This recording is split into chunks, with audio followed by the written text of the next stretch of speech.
I've been playing with the eBox-WIFI-01 from EPEver again this afternoon, and we can see from this network scan it's got the IP address of 11.11.11.254, and using this program here we can do a port scan and we find out, sorry it's difficult to see there, it runs a HTTP service.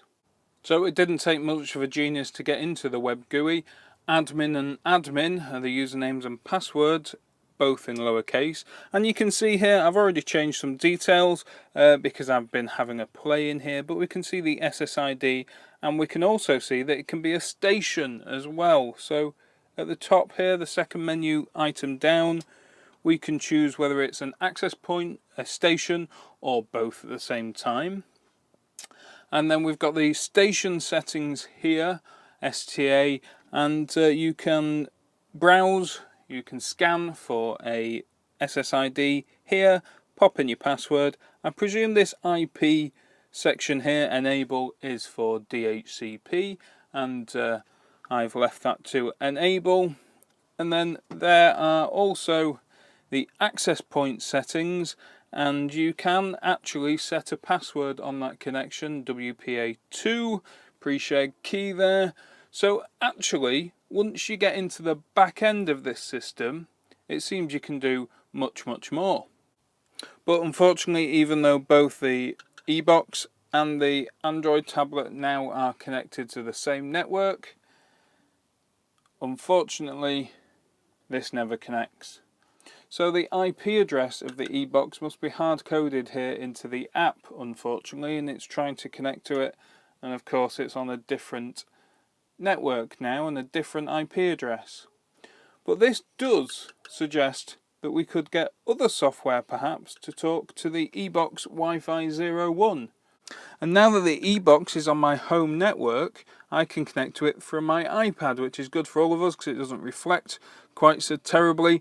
And we can see in this menu here, this is the baud rate settings for the RS485 port. So potentially I've now just got a Wi-Fi to RS485 adapter, and perhaps I can connect the EPEver software over Wi-Fi to my solar charge controller.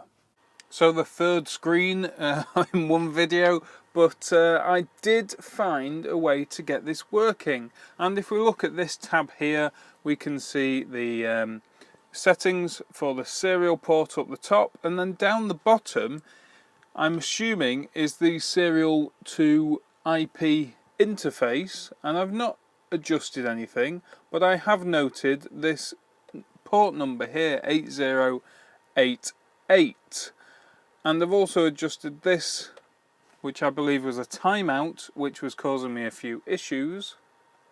But once those are applied, I've been able to use HW virtual serial port, and if we create a new one, port 9, that's the IP address of my eBox Wi-Fi, that port I mentioned.